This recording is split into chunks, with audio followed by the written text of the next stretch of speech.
Yeah, I want to thank the fans like I always do because that was an incredible atmosphere. I mean, just absolutely one of the best I've been a part of in terms of crowd noise into it, atmosphere. I mean, it was awesome for college football and awesome for our players. So they did their part for sure. A lot of credit to Alabama. They out executed us tonight. I think that was clear, especially on the offensive side of the ball. I don't know that I've coached a lot of years and never been 13 of 19 on third down, and that tells the tale of the game. We controlled the line of scrimmage and held the run down for them, which was the goal. And then we got to win on third down, and we did not play well on third down, and it showed pretty much all night. So I hate it. They controlled the tempo of the game outside of maybe the third quarter, and they controlled the time of possession. They won the turnover battle, and really special teams seemed like it was not even relevant. So a lot of credit to them. I am very proud of our guys and the way they fought. There were some guys really upset at halftime, especially defensively, that wanted to come out and play better. And we got to do a better job as coaches to help those players start better, because we're spotting people too much and not executing at a high level. And sometimes it's execution. Sometimes it's, hey, they got a good call, they got a good play called, and they out execute us. But if I didn't think we could cover them or didn't think we could stop them, it'd be disappointing. But to do it in the second half is certainly frustrating for us. So with that, I'll open it up. Walk us through that fourth down call with Cashman taking the handoff and what led to that? Yeah, we were 3rd and 4, I think. We had decided previous to that if we gained anything, we were going for it. We were going to probably kick a field goal if we didn't get anything. So there's a thing called sequencing where you sequence plays to try to set up and know that you're going to go for it. So we felt like we're going to go for it if we got anything, and we did. We got it down to 4th and 1, and that play has been really successful for us. I think we hit Tennessee on it 3 times for conversion. We'd run it earlier in the night and run it for conversion, and we missed a block that you got to make, and they ran through and made a really good play, made a great play to stop it. But I'd do that 10 out of 10 times in terms of going for it. The decision is whether you go for it with tempo or not, and we felt like tempo had been really good for us throughout the year. Coach, you called Chauncey Bowen's number a lot tonight. What do you see from him and the way he responded to that? Man, he ran hard. He ran physical. He got yards after contact. He protected the ball. He was tough. He's getting better with his pass pro and catching the ball. I was proud of the way he ran, but it's not all him. There was a lot of good run scheme in that game that helped us run the ball. Kirby, obviously third down was an issue, but where do you think the biggest disconnect was for the passing and rushing game tonight? I couldn't understand you. Obviously third down was an issue for your offense, but also your defense. But where do you think the biggest issue was in the passing and rushing game tonight for you guys? You're asking what's the issue with our passing and rushing game tonight? The numbers weren't there tonight. Yeah, I thought the rushing game was there. What did we rush for? 227? Yeah, maybe I could see the passing game. There were some times there that we missed some things and maybe didn't hit some things. I thought, 2 freshman linemen being in there, I thought they protected pretty well for Gunner. There's a couple times pocket broke down, and he tried to protect the ball. But I don't know that it was a rushing issue. I think it was probably a third down conversion, not great, sure not as good as them, and then being able to throw the ball and catch the ball with more consistency. I mean, we got to be able to do that, but we know what our identity is. We know who we are. The problem is to do that, you got to play better defensively, and to be a hard-nosed run team, physical, grind it out, and be able to hit some shots. I mean, we hit some shots. We didn't make all our shots, but it's hard to play from behind all the time, too. Kirby, I know you slow starts. Yeah. I don't have an explanation for them. I mean, not starting well on defense. I can't say that it's not really both sides of the ball. The kicking game, we've made some plays. Offensively, we've made plays. Defensively, we two games we didn't, but the 2 better opponents we played, we did not execute well in the first, and it's really frustrating because we show we can in the second half. We show we can in the second and third quarter with Tennessee, and with this game, it was more second half. Kirby, I know you have a lot of confidence in Cash, but it seems like you guys have kind of settled on Josh's, your short yardage back. Well, it was a different play. Now we're talking about 3rd and 4, so we're not talking about the other. We're talking about the tempo play is who's in the game. So the decision is, do you stop, slow down, think about it, let them set their cleats in the ground, let them get everything they want, or do you try to hit them quickly? And we have a philosophy we believe in. I mean, we do it every Tuesday and every Wednesday at our practices. We blow a siren. Siren blows. We go as fast as we can, and it's 3rd and 1. And the defense has to do it, which we had a big stop on them, and the offense has to do it. And that's a play that I believe in and believe it should work. It just so happens he was in on the 3rd and 4. So he was in on the 4th down too. I know you guys struggled to get off the field on 3rd down, but what did the defense kind of figure out in the second half to be able to limit Alabama's ability to put points on the board? I don't know that we figured anything out. There was no adjustment. It was we covered them better. Like if you're going to play Alabama and this quarterback is accurate, is on time, he knows his protections. Watch the 3rd downs and see we got free runners at the quarterback. He gets the ball out. Okay, we get a free run at the quarterback. He breaks a tackle, spins out, goes and runs around and throws a completion.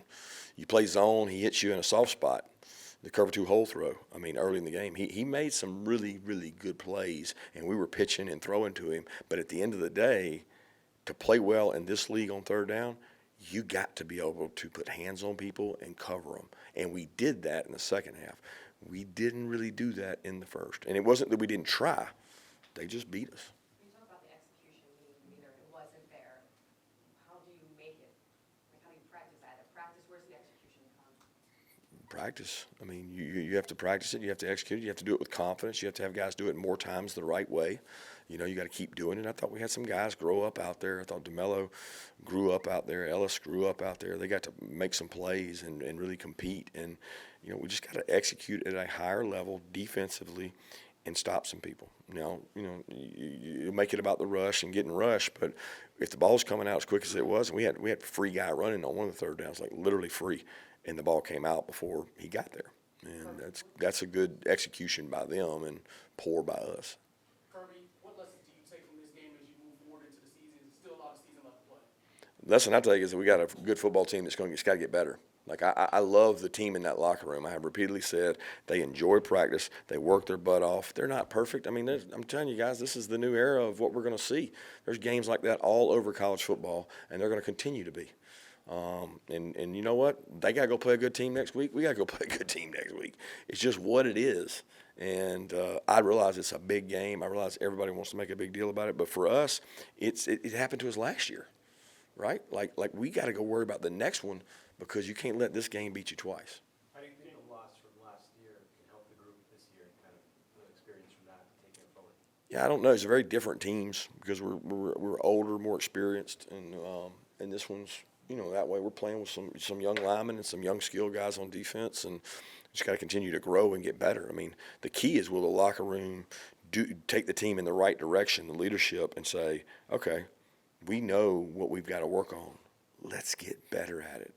I mean, we got some wideouts that can make some plays, and we've got to be able to allow them to make those plays because with the run game we have, I love where we're going as a running team, but we got to be able to make some shots and make some plays down the field passing game to complement that.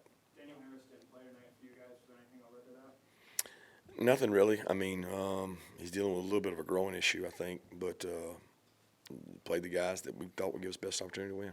You mentioned a young offensive lineman playing kind of, especially with freshmen. What did you see? Where did you see them improve? Where did you see them grow tonight? I can't answer that question honestly because I mean, Donnie played really hard. Juan played hard. I don't even know how many snaps they ended up playing. You know what I mean? And Bo had to go in the. Bo started in the game and got to play, and you know, held down the right side and competed his tail off. I'd have to watch the tape to speak to how they played probably. Any message to Nate after that phone? Yeah, I love him and want him to get better. You know, it's not his first one, and it's nothing that he's doing technically wrong. He's got to hang on to the ball, and that comes with confidence. It comes with confidence in how you practice. You got to practice it. You got to have confidence and show it. And it was more about Chauncey being the hot back more than it was anything Nate was doing. Kirby, I heard you say that you guys told the team about all the great opponents they had played, you know, through the years. Do you think they took that message in, or is there extra anxiousness when Alabama's on the other side of the thing? I don't understand what you're asking.